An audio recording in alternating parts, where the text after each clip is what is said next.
Election के दिन हम सोचते हैं अब सब बदल जाए, वोट दिया, पार्टी जीती, नेता जी। लेकिन सच बताऊं, इलेक्शन के बाद पावर जनता के पास नहीं होती है और ना ही पॉलिटिशियन के पास, नेताजी के पास। पावर चुपचाप शिफ्ट हो जाती है। और आज मैं तुम्हें बताऊंगा कि इलेक्शन के बाद पावर कहां जाती है, कौन उसे कंट्रोल करता है, कौन 5 साल के बाद फिर वापस वही कंप्लेन करता है, कुछ बदला कि नहीं बदला। अगर तुमने इस वीडियो को एंड तक देख लिया तो तुम कभी इलेक्शन को उसी नजर से नहीं देख पाओगे जिस नजर से अभी देखते हो। और हाँ, एंड में मैं तुम्हें एक ऐसा ओपिनियन दूंगा जो शायद तुम्हें अनकंफर्टेबल कर देगा, बट ट्रूथ कंफर्टेबल नहीं होती। So hello guys, welcome to brutal bites. This is Saurabh and आज हम सब बात करने वाले इलेक्शन के बाद और इलेक्शन के पहले क्या सरकार, नेताजी या फिर पावर जैसे हमें बताई जाती वैसी होती है या नहीं होती है। सो स्टार्ट करते वीडियो। इलेक्शन हमें लगता है कि पावर का एक अल्टीमेट सोर्स है, टेक्स्ट बुक बोलेगी, पीपल आर सो वर्जिन। लेकिन ग्राउंड रियलिटी, इलेक्शन तो सिर्फ एक गेट है। गेट के अंदर क्या हो रहा है वो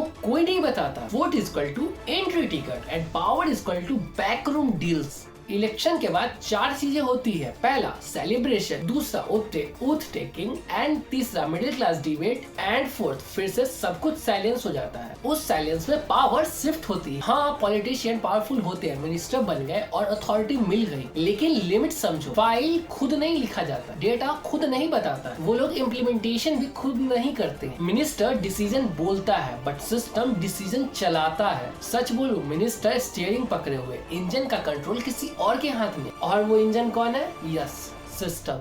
यहाँ से गेम पलट जाता है। आईएएस ऑफिसर 30 से 35 साल सिस्टम में और एक मिनिस्टर 5 साल के लिए टेम्पोररी गेस्ट। मिनिस्टर्स आते जाते रहते हैं बट सेक्रेटरीज परमानेंट होते हैं। फाइल का last word, sir as per the rule not possible. Rule किसने बनाया? पुराने आईएएस ने। रूल तोड़ कौन सकता है? सिर्फ और सिर्फ सिस्टम के लोग। सच कड़वा है, इंडिया को नेता नहीं फाइल चलाती है और फाइल्स चलाता है ब्यूरोक्रेसी। अब असली खतरे के बारे में बात करते हैं। इलेक्शन के पहले donations, bonds, fundings, ads, media coverage. Election के बाद पॉलिसी, टेंडर, क्लियरेंस और साइलेंस। क्या लगता है 100 करोड़ का डोनेशन सिर्फ और सिर्फ देश सेवा के लिए होता है? पावर का सिंपल फॉर्मूला, जिसने इलेक्शन खरीदा वही सिस्टम को डिजाइन करता है। कॉर्पोरेट्स डायरेक्ट रूल नहीं करते, वो तुम्हें ऑप्शंस देते हैं और पॉलिटिशियंस ऑप्शन से चूज करते हैं। पावर सिर्फ डिसीजन से नहीं आती है, वो परसेप्शन से आती है। मीडिया डिसाइड करता है तुम किस मुद्दे पे गुस्सा होगे, तुम किस स्कैम को भूल जाओ और कौन हीरो कौन विलेन। इलेक्शन के बाद मीडिया गवर्नमेंट का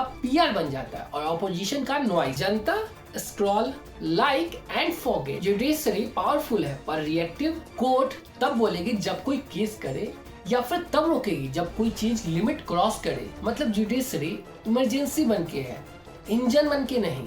तो बात करते पावर जाती कहाँ है। इलेक्शन के बाद सिर्फ नेता के पास नहीं होता या फिर सिर्फ जनता के पास नहीं होता है। पावर चली जाती है सिस्टम के पास, इंस्टीट्यूशंस के पास, पैसा, पेपर वर्क और परसेप्शंस के पास। अब यहाँ से मेरा एक फाइनल एंड एक ब्लंट ओपिनियन आएगा on this whole topic, whole scenario. अब वो बात जो लोग बोलने से डरते हैं। इंडिया में इलेक्शन से सरकार बदलती है, सिस्टम नहीं। और जब तक सिस्टम सेम रहेगा, करप्शन नए फेस के साथ आएगी, प्रॉमिसेस नए पोस्टर्स के साथ आएगी और डिसअपॉइंटमेंट परमानेंट रहे। और सबसे ब्लंट बात, जनता सिर्फ इलेक्शन के दिन पावरफुल हो जाती है, बाकी 5 साल जनता ऑडियंस होती है।